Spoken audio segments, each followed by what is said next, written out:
so here's the question that we have to ask is, have you ever had a day that just starts off rough?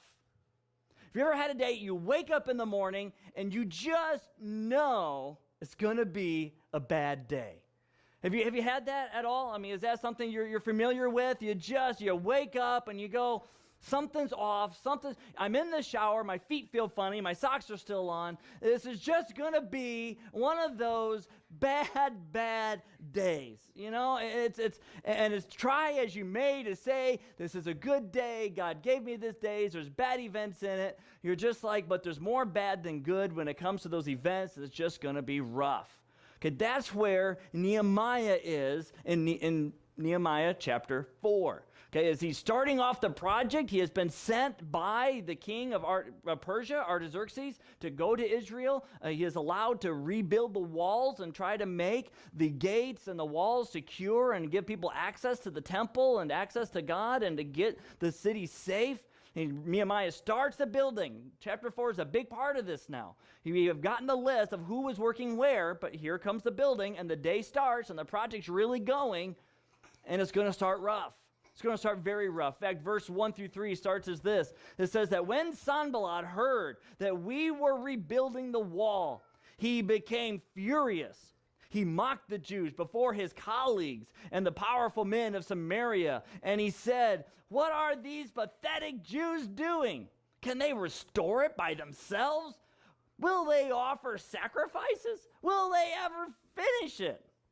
Can they bring these burnt stones back to life from the mounds of rubble?" Then Tobiah the Ammonite, who was beside him, said, "Indeed, even if a fox climbed up what they are building, he would break down their stone wall." In other words, they're completely minimizing the work they're doing, saying that even a lightweight, small little dog-like animal were to jump on it, it would all just fall apart and become ruined. Okay, so they're just mocking it. They're discouraging the work. They're trying to they're doing tweets and Facebook status reports and all these things, just trying to completely belittle the project, to try to strike an arrow through the heart of the workers. And this is what people do, don't they? I don't know if you've had it where you're trying to do your job. You're at your work and you're doing something, and then somebody comes by and all they can do is criticize. All they can do is belittle. All they can do is tell you everything that's going wrong, or everything that could go wrong, or why you're not qualified, or you're inadequate, or why this isn't going to work. And this happens when we try to stand up for Christ. Is that when we stand up and we try to do the right thing, and we try to defend the Bible, and we try to love people and love God and share Jesus, and we try to be agents of redemptive healing in this broken world, what ends up happening is people will see that and they'll try to discourage it. They'll try to just slam it down. They'll try to belittle it and insult it and try to point out all the flaws and use crazy little phrases like, well, you're just some type of, you're really going to believe in creation over science? What are you, ignorant? And on the attacks continue. And on it goes. You're really going to call that sin? You're just a judgmental hater. You're just, and all the name callings that come and all the attacks that arise whenever you're trying to do what you're supposed to be doing. That is what happened to Nehemiah. That is what happens to Christians and churches today. And I'd like to share with you briefly a couple of reasons why these attacks take place. A couple of thoughts why, so we can be able to put this into its proper perspective. Okay, so one of the reasons why, first off, is that some people are just simply threatened by their loss of influence and by the rise of the vocality, the verbalness, or the influence of somebody else. Okay, so whenever someone else begins to rise up in their influence, or they rise up in the loudness or sound of their voice, someone else can feel intimidated by that. Here's what it looks like in the workplace. When you have two employees who start at the same time, but one of them gets promoted to boss. What happens to the employee left behind? Okay, they can start attacking that person, attacking their character, insulting them, belittling them. Why? Not that they wanted the promotion necessarily, but that someone else got it and they didn't want them to get it either. And so what they're mad is that someone else just rose up in influence to the role of supervisor or boss or whatever. And so they start attacking and trash talking. If someone within a family dynamic, you find that within a family, you get together and the family comes over, whether it's Super Bowl, Thanksgiving, or Christmas, you tend to find that there's a couple of people that are I don't even want to call it, the shining stars of the family, the ones that tend to dominate the conversation, or the ones that tend to be that the party can start, they're here now. And then someone else in the family gets a big education or a big promotion or whatever, and they end up rising up. You can get within the family a dissension, where the people that used to be the popular ones in the family are losing their influence, losing their status as someone else is rising up. And they begin to take that as a threat, so they start trash talking. They start belittling, etc.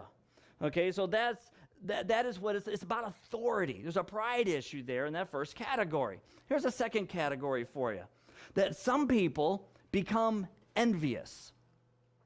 They become envious. They begin to covet what you got, what you have. Okay, and that becomes their immediate reaction, is that they become envious. Like, for example, a bunch of women are sitting at the mall and they're having coffee together. Suddenly a young blonde in a high skirt comes walking through, and all the men gawk, and all the ladies look at her and they say, bet she can't read, right? And they start trash talking her.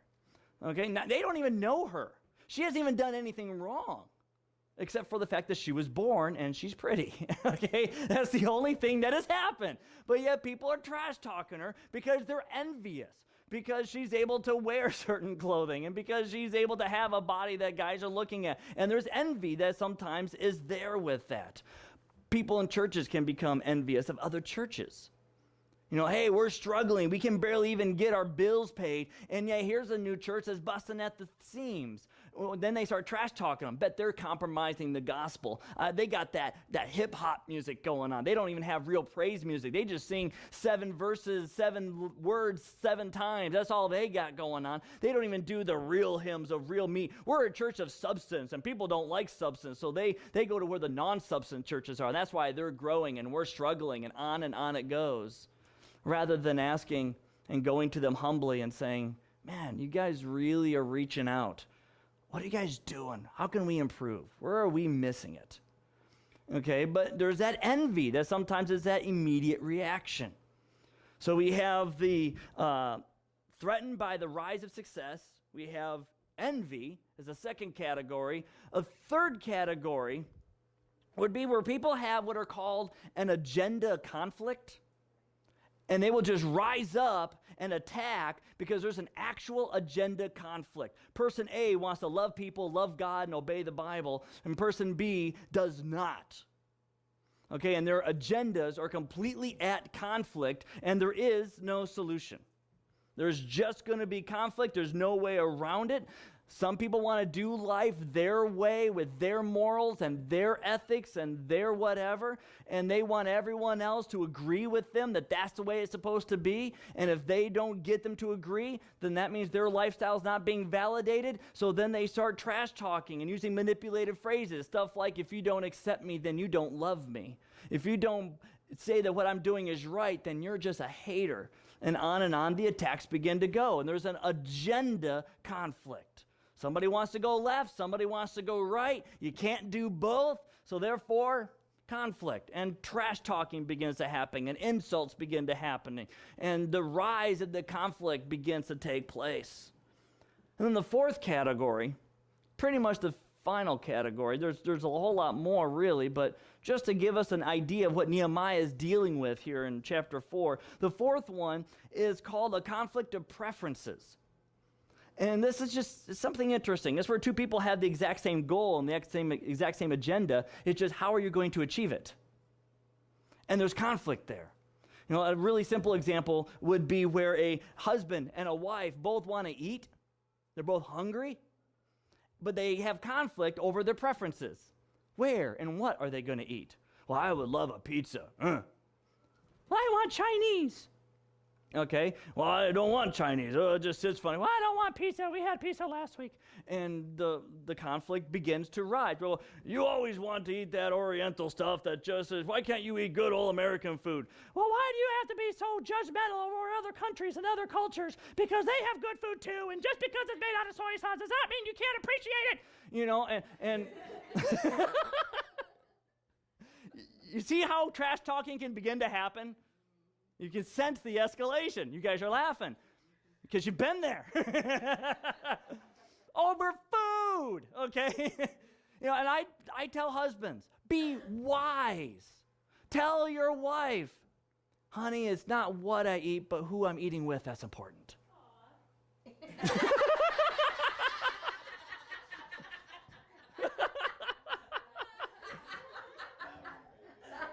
I know, corny, right? Happily married with a wife that's not just a roommate, okay? It really is. It's that conflict of preference, okay? It's a conflict of preference.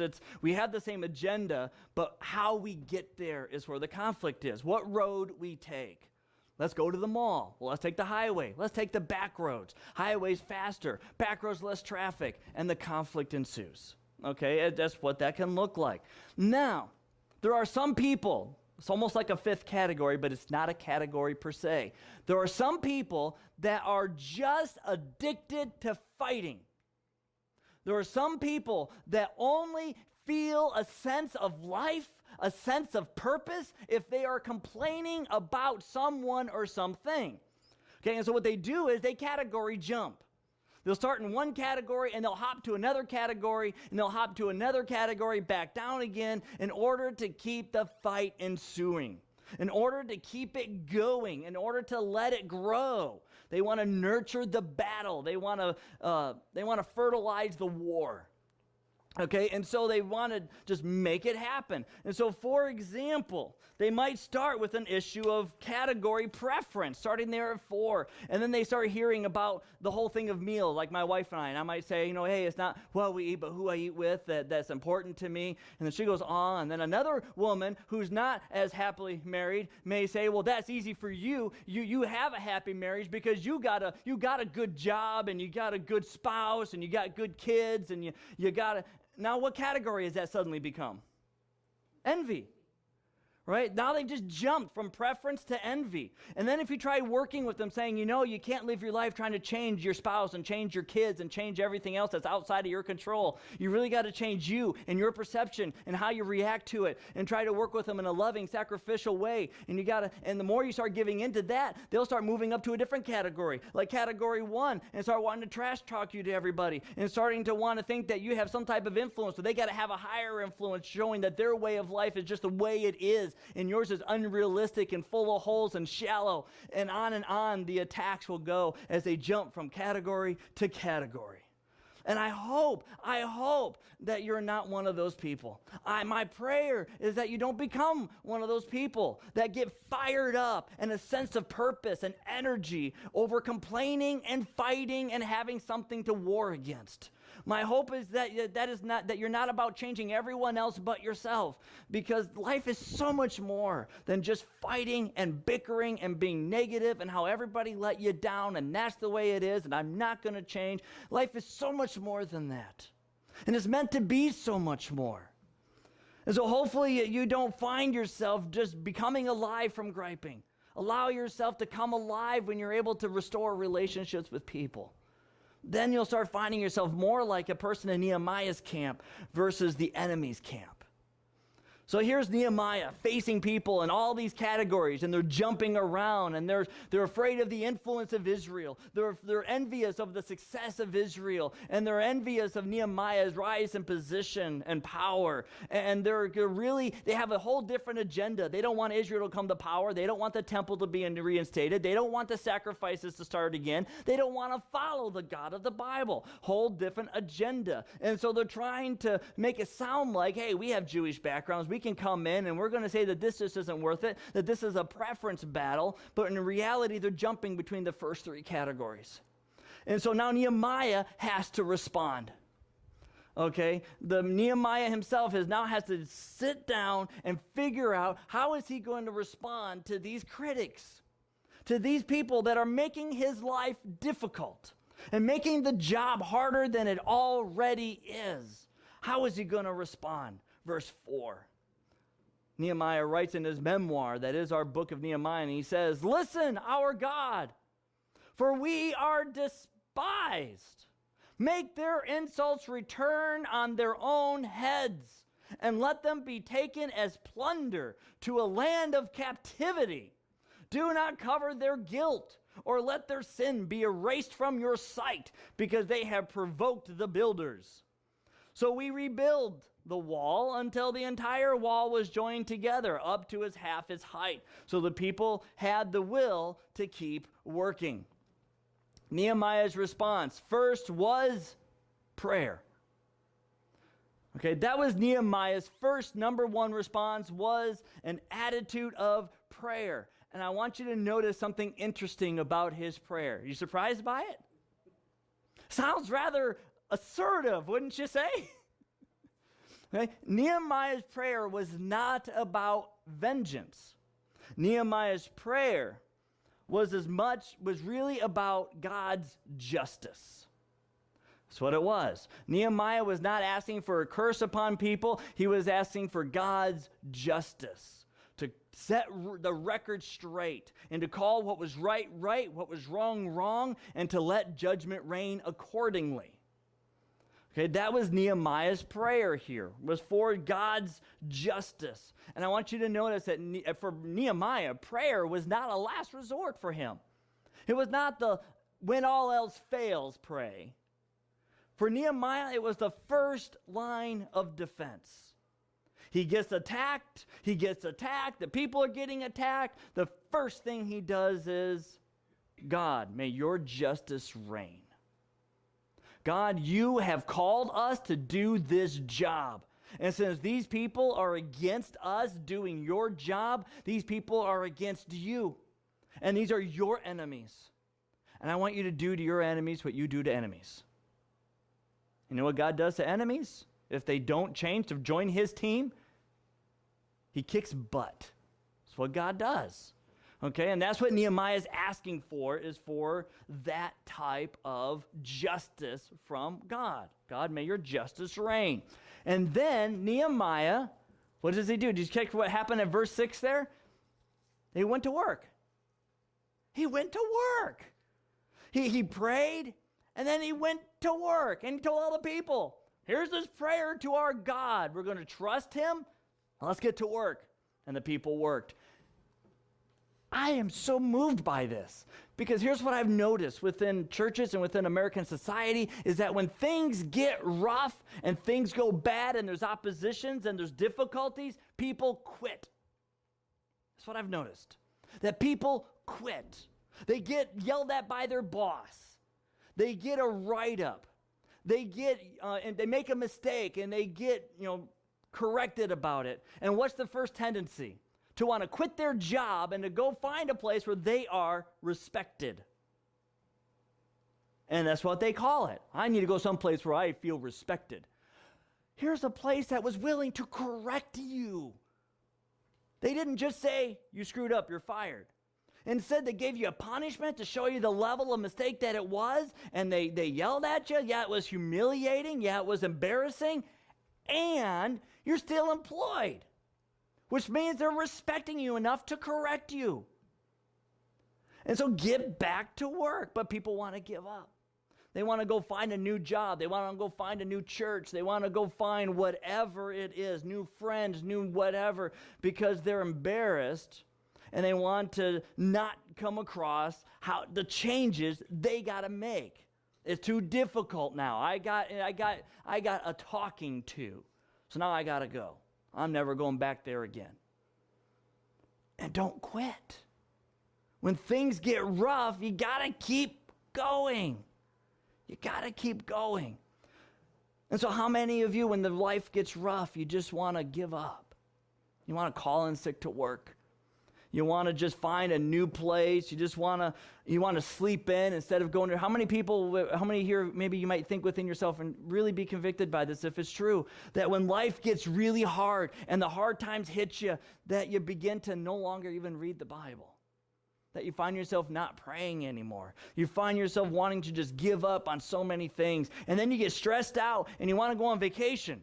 And you go on vacation, but worship's nowhere play in that. And if the vacation is over all the weekend, your Sunday's sleeping in, not worshiping God because you're like, well, I got to rest. Worship's supposed to be, by the way, a lifestyle, not some activity you get stressed out over. Nehemiah is getting all stressed out. He's having opposition coming to him, and he worships. He continues to serve, and he continues to pray. This is what he does. This is what it should be for us. When Rachel and I, we go on some of our vacations, and they're over the weekend, and if it's going to be over a Sunday at all, rarely it is. Usually we get back here in time for our vacations. Our vacation ends Saturday, usually, because we want to worship with you guys. And when we are ever gone on a Sunday, we're someplace else worshiping, because that's what we're going to do. Because it's not about an activity. It's about worshiping God. And if we're burned out, then we need him to fill us and to revive us. We don't need to ignore him and quit on him like that. And so that's what Nehemiah begins to teach us here in chapter 4. This is the beginning of this lesson of making God the center of your life and the center and the focus. Not some activity, but a lifestyle. A lifestyle where you find rest in God rather than trying to find rest from God. Big difference there, by the way. Big difference. So Nehemiah prays, and he gets the people to work, and they work hard, and they work willingly. How do you think the enemies are going to respond? Sanballat and Tobiah and the others. How do you think they're going to respond? Oh, I guess this is too difficult. We're going to give up. I find it interesting that the victims have more of a desire to give up when things get hard than the attackers. When things get hard for the attackers, they attack harder. They attack harder. That's interesting, isn't it? Sometimes I wonder what it would be like if the church had the same endurance as the church's enemies. But the enemies sometimes will just attack harder. And that's exactly what happens. That the enemies respond by umpting the ante, so to speak, okay? They really try to increase the tension, increase the battle here. So here's what it says in verse 7 and 8. When Sanballat, Tobiah, and the Arabs, Ammonites, and the Ashdodites heard that the repair of the walls of Jerusalem was progressing and that the gaps were being closed, they became furious. They became furious. And they all plotted together to come and to fight. Okay, no more verbals, no more signs on the walls, no more letters, no more tweets, no more Facebook reports, no more YouTube videos. Okay, no more any of that. They're going to go to Jerusalem in person, and they're going to fight and throw it, as it says in the end of verse 8, and throw it into confusion. That's what they're going to do. They're going to come in, and they're going to fight. Okay, here's the thing about the enemy's response. It often will start verbal, and it grows to become physical. That's what happens. It starts verbal, and then it grows to become physical. Sometimes if they have a legality argument somewhere, they'll go the legal route first. They'll be physical, they'll shut it down legally, and if that doesn't work, it becomes physical. But when the king has already approved for the Nehemiah to do this, they kind of have to skip step 2. And they're going to skip the whole legality part of it, and they're just going to show up, and they're going to throw the whole thing into jeopardy. That's their plan. They're going to make it very, very physical. Now, let me be completely careful and honest here. We are going to be doing the work of God here in this city. That is our plan. That is our focus. That is our reorientation here to try to figure out how we're going to better impact the community for the kingdom of Christ. Okay, as our dedication to that work grows, we will find opposition. It will happen. Now, we are fortunate, and we're very, very fortunate. We are kind of what's called the Bible Belt of the Northeast, Within our area, though most of the people within the metropolitan Grand Rapids area do not attend church of any kind, according to all the census reports and the surveys of the people around here, that the majority, well over 50%, do not attend church of any kind, the knowledge of and expectation of churches existing and functioning is extremely high. Just because there's a lack of attendance does not mean there's a lack of knowledge of the existence of churches. Okay, and so therefore, there is a higher tolerance threshold in our area than what some areas have. So we are very fortunate in that regard. We ought to take advantage of that, truthfully. We ought to really take advantage of that. But do not be naive. There are opponents. There are people within this city that are very active in trying to shut down churches and trying to silence Christians. It is really starting to grow in Michigan, starting in the Detroit-Flint area, from kids not being told you're going home because you brought a Bible with you. It's not even open, but you got it with you. It happened to a kid in middle school in Flint, where he was sent home and told he was suspended for the presence of a Bible in the classroom. And the superintendent of the district of the public schools said, surely kids can bring Bibles. I don't know what this is about. We're going to look into it. And then media silence. We don't know if that kid was ever apologized to. We don't know what anything happened. The media is not covering it anymore. Okay, and so but there's attacks that are happening within Michigan. It's kind of starting off at the borders and it's working its way up. And it's going to keep on growing. Albert Mohler, the president of Southern Theological Seminary, spoke recently at another school for a commencement address, and he made this statement. He said, I am speaking here not because we are going to heaven together, but because we may be going to jail together. Over the past several years has been the biggest and fastest moral revolution in our nation's history. The opposition toward biblical morals has become so fierce it will not be long before standing up for Jesus will have strong consequences. Okay, and so this is the truth. Okay, and we need to be prepared for that. And we need to be able to know that that's coming and not be naive to think that that only happens in other countries and that we don't have anything like that here. Hence the urgency to do the kingdom work while the freedoms are so greatly available. Okay, hence the urgency there. It will be harder later. We got to start sharing the message and sharing Jesus now while we have a great loud voice that is free to be shared. Because that is not going to be a privilege later. Outside of the whole, even homosexuality issues and all of that, there are other issues that are strongly coming up, especially when you look over at like the state of Wisconsin. This one I'm keeping my eyes on very carefully. It's very fascinating. An atheist group has gone to the top court in Wisconsin, and they are declaring that housing allowances for pastors are unconstitutional and therefore need to be removed. The judge is hearing the case and has not made a ruling yet. The atheistic group has said that should they win this case, their next step is Illinois and then Michigan. So we're on their top 3 list of the entire, think of this, of the entire nation. This is a worldwide atheist organizational group. And they are targeting first Wisconsin, then Illinois, then here. Wisconsin because that's where their headquarters is, Illinois because of Chicago, and then Michigan because of our status as being a very religious area. Okay, so we are next on the list. Now, should they win that and all housing allowances is removed from pastors and all the tax statuses and breaks and helps and discounts, if you will, is removed from churches and pastors regarding that issue, what do you think is going to happen to the ministries because of the financial loss there? Okay, they're attacking at the pocketbooks. There's another big movement starting over in California and over into Utah that is trying to say that if a church does not recognize homosexual marriage, that they cannot have tax-exempt status. And that's going to the top courts, also not been ruled upon yet. It's real easy to say that, well, they're going to rule in favor of the churches because of the separation of church and state, blah, blah, blah. But that has not been the record over the past few years. Okay, so this is a real serious financial thing that could end up happening. Churches loses their tax-exempt status. What do you think is going to happen to the giving? You know, some people give because it's their worship activity, and they give appropriately. Some people give because of the tax write-off at the end of the year. And if it's not a tax-exempt organization anymore, that tax write-off is gone, therefore the giving goes. Okay, there's an attack upon the church. It is happening as we speak. It is there. It is very prevalent. And it is growing. Okay? It is growing fast. It has grown more in the past couple of years than it has in the decades that I've been alive. Okay, it is really on the rise. And we need to be aware of this, and we need to respond.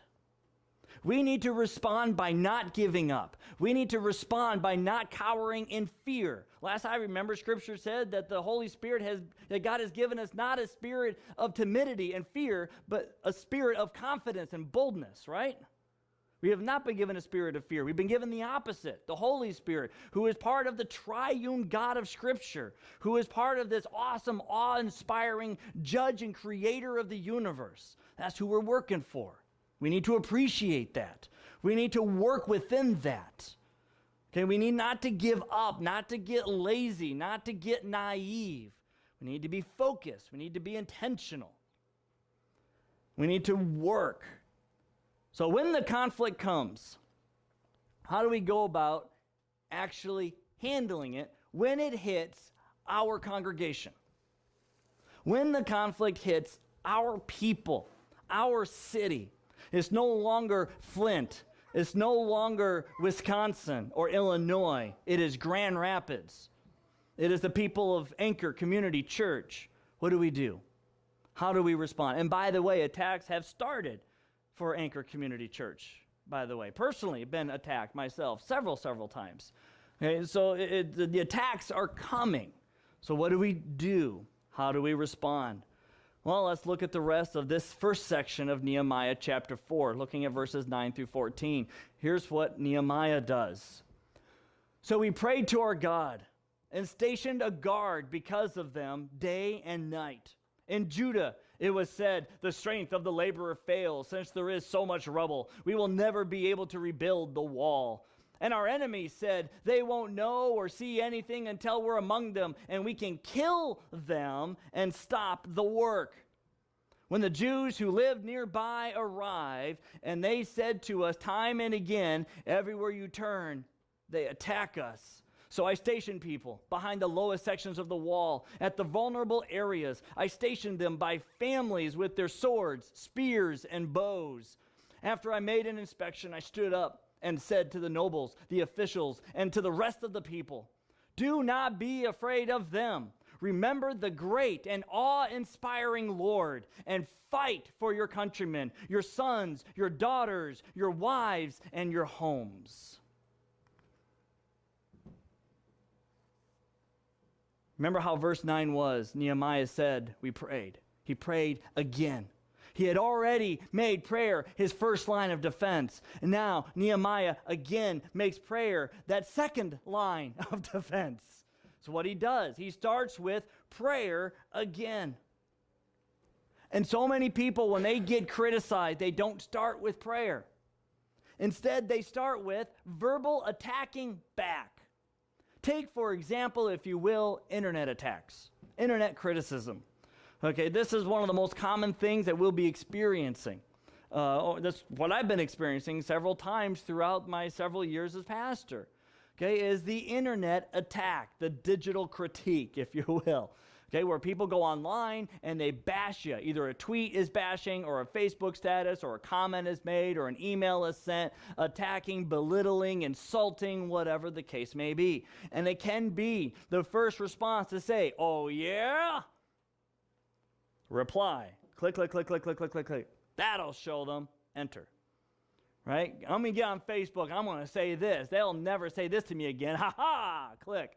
And then you spend the next 5 minutes every second, refresh, refresh, refresh. Are they responding? Are they responding? Haven't they seen it yet? Oh, they replied. Oh, yeah? Well, how about this? And then back and forth it goes. That tends to be the response.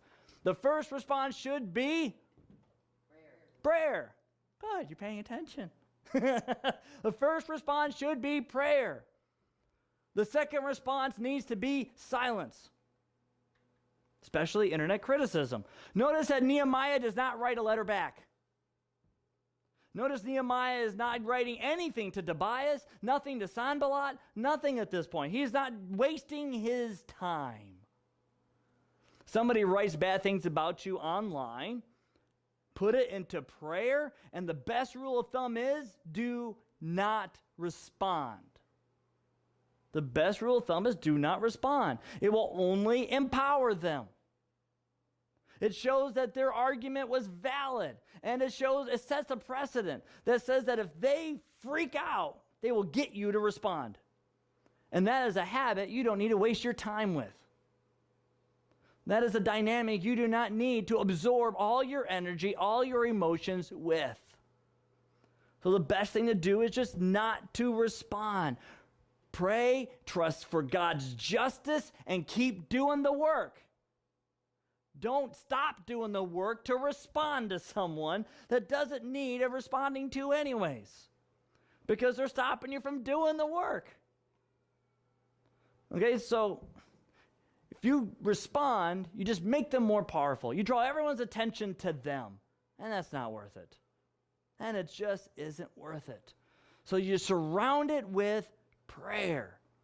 Surround it with prayer. The second one is develop a Jack Bauer ministry. 24 is coming back for another season. I can use this reference. Live another day. I like that. That's what the church needs to do. Get Jack Bauer and live another day. Okay, a Jack Bauer ministry. Okay, what did Nehemiah do when he heard that Tobias and Sanballat and everyone else were going to come and start killing people? What did he do? Guards. He got swords and shields and axes and got guards at the wall, etc., etc. Okay, people who are willing to fight if necessary. Now, here's another rule of thumb for you. You always have to tread carefully when you talk about fighting. Rule of thumb for you. I believe fully Christians should never start a fight. I also believe Christians should never lose one. Okay, that's what I do. If someone's going to attack you physically, win. Okay? That's what it boils down to, man. If they're going to, seriously, think about it. I know some people say, no, you need to read Scripture. Well, here's the truth. If I find out, I hear a noise in the middle of the night, and someone broke into my home and is wanting to violate my daughter, and I find them in her room, getting ready to go to her, you think I'm going to show up, pull up a chair, and read the book of Psalm? No. Okay, I've already decided where I'm going to hide the body, and we're going to go to town, okay? I mean that, exaggeratedly speaking. But I'm going to protect her. I will kick butt if I have to, okay, is what's going to happen. We are going to protect her. I'm going to call 911. I'm going to get the authorities there, and that guy's going down. Okay, that's what's happening. Okay, so we got to learn. The reputation for Christians is that we're a bunch of wussy hippies. And that needs to not be the case. Okay, that we are able to and sometimes need to stand up and defend. Stand up and fight. Should someone start bringing a weapon here and try to attack us, think we're just going to sit around and just say, let's sing Kumbaya? No. We're going to tackle the guy to the ground. We're going to tie him up with whatever we can find and call the authorities and say, I don't know how I got those black eyes.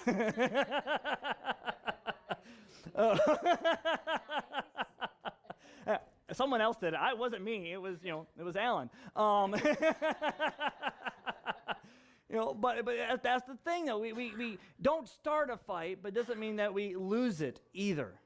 Okay, we need to develop. If we started having people bringing weapons, and that became a real serious issue, we would get security guards. We would get the men of the church to go and take self-defense classes, and we would get them organized, get them trained to protect us, so that we can worship freely, so that we can worship without fear, so that we can do the work that needs to be done. And we would have those guys, if we ever had to go someplace that was unsafe, coming with us so that we could do what needed to be done, so that the work of God can continue and that we will not get killed in the process, hopefully. Okay, we were going to protect ourselves. And that's what Nehemiah does, is he protects his people, and they are willing to fight. And so many people are so afraid of fight. Like, it sounds like you're promoting violence. I am trying to defend people. And if they're coming at me with a gun, I'm going to defend myself. Okay? That's what has to happen. We got to defend ourselves. And so many people are like, but that sounds so brutal. It's defense. For crying out loud. Chillax and defend. It's like we've lost our backbone.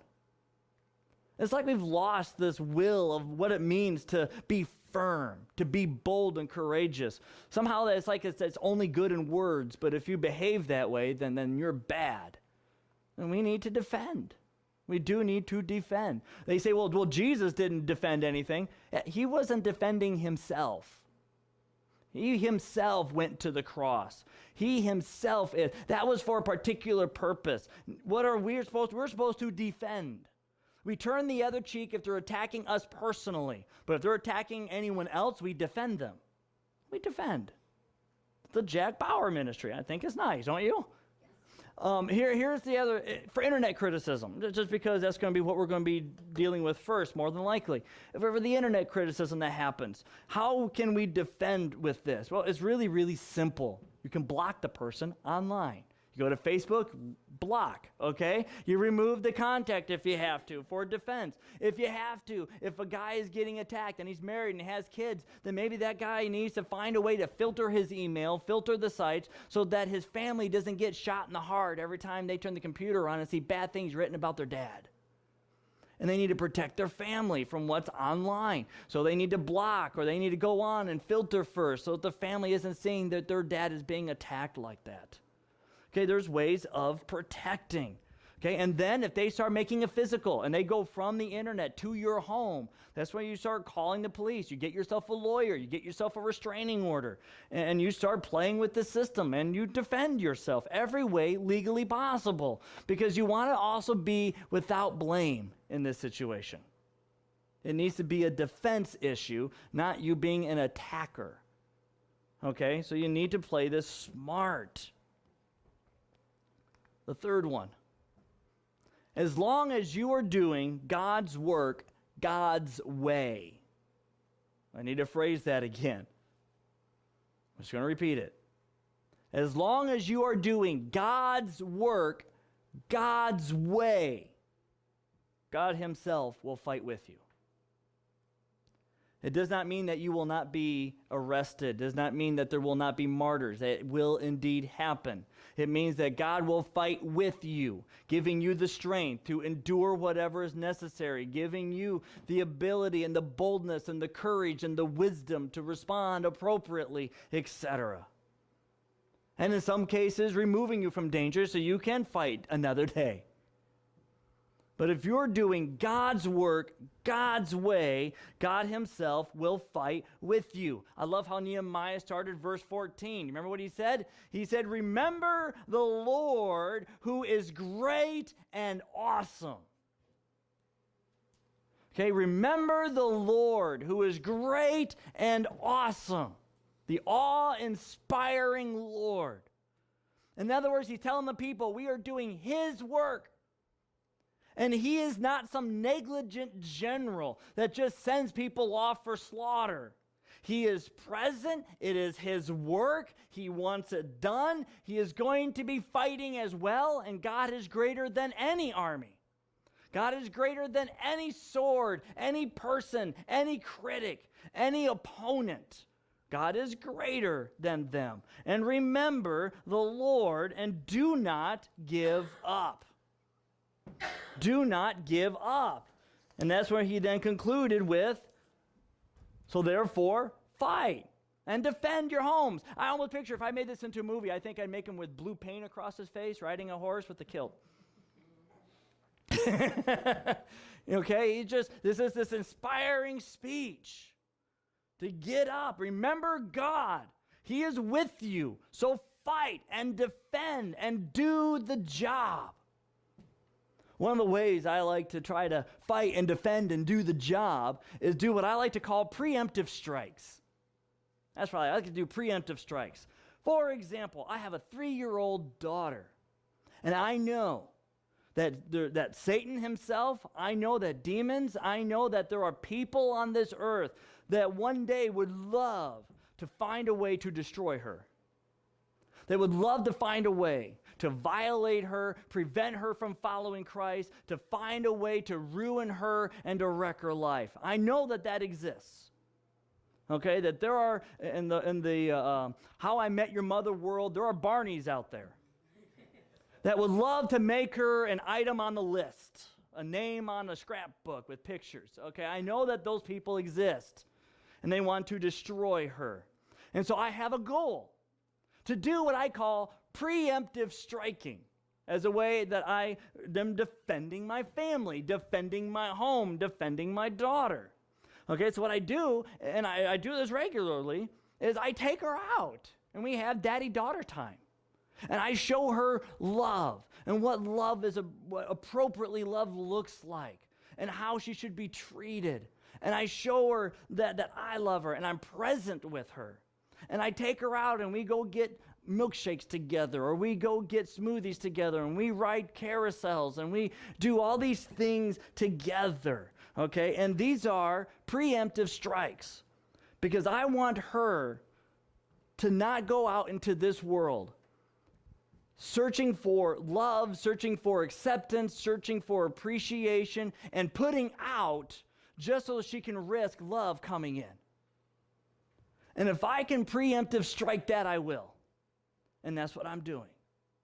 And I play with her, and I spend time with her. You know what that means, by the way, is that I don't get a lot of free time. I don't get a lot of personal time. I don't even know what Nintendo looks like anymore. I can't even remember the last time I played Nintendo. Okay, it's just, I don't know, and it's fine. It's amazing that for the first time, I'm going to an Oscar party this evening, and I know more about Yo Gabba Gabba than half the entries. Okay, it's just what it is, okay? I can quote the song Doc McStuffin's opening theme more than I can quote any other song nominated for Best Song, and that's other than Let It Go. Other than Let It Go from Frozen, because my daughter's addicted to that, and I think out of the 96 million views that movie has had online, that song, 9 million of those came from my house. Okay, it's surprising. I had to look back and I went, wow, I don't know these songs. Usually I have it all researched, and I know them, and I've seen every movie in the top nominees. I've seen them at the theater, and not this time. I'm spending more time preemptive striking, and it's worth it. Sometimes I get this old lifestyle that creeps in.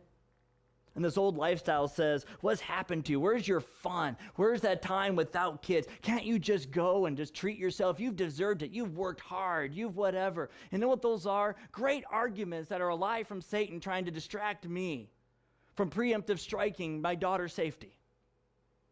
And I keep telling myself, my daughter's worth every sacrifice. My daughter's worth every Oscar ignorance, because I am trying to preemptive strike her safety. That's what I'm about. Okay? And so the question needs to be then for each of us, what are you willing to sacrifice? To do the work, to stay on task, because it is going to cost you. To follow Jesus will cost you. This is why Jesus did not say, just log online and hit a button and you're good. He said, take up your cross and follow me. It is discipleship 101. Either you count the cost and you follow, or you're staying behind. There is no in between. There is no pretend following. There is no treadmill that counts as the Jesus path. Okay, you're either following, carrying your cross, or you're staying behind. And I want to just encourage you to take up that cross. And we need to count that cost. We need to figure out, what is it going, are we willing to fight? Are we willing to put aside various hobbies if necessary, various activities if necessary, if it means being better focused? It doesn't mean we give up everything.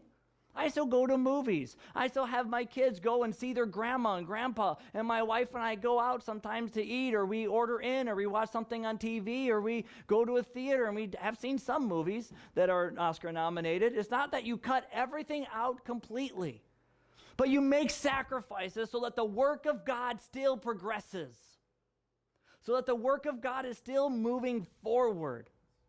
So many people, they go to the extremes and they say, well, I can't give up everything for the kingdom. True. I can understand that. We got life. You got to mow the lawn. You can't not mow the lawn in order to, I understand this. You got to shovel your yard or your driveway. If you don't shovel your driveway, you're not sharing the kingdom with anybody. Okay, I get that. Okay, but so many people use that excuse for doing nothing for the kingdom. And there's where the problem is. It's when nothing's being done for the kingdom. And then all week is all these good intentions and great thoughts, but there's been no legwork, not a single stone turned, not a single wall built, not a single loving hand extended, not a single sword defended, nothing. Just day in, day out. So are you willing to count those costs, take up the cross and follow? Next week, we're going to be hitting this even more detailed as the escalation continues and the defense of the home continues and how they defend the homes and what it's going to take. We're going to look at several principles of specifically defending our homes, what that's going to look like next week. It seems like I just all of a sudden stopped with a bunch of what to do and not how to do it. Come back next week. We're reading a lot of how-tos next week. This is just the foundation. You just have to ask yourself, are you willing to build? Are you willing to work? If you're not willing to work, the how-to means nothing. The how-to means nothing if you're not even willing to accept the what. Let's have a word of prayer.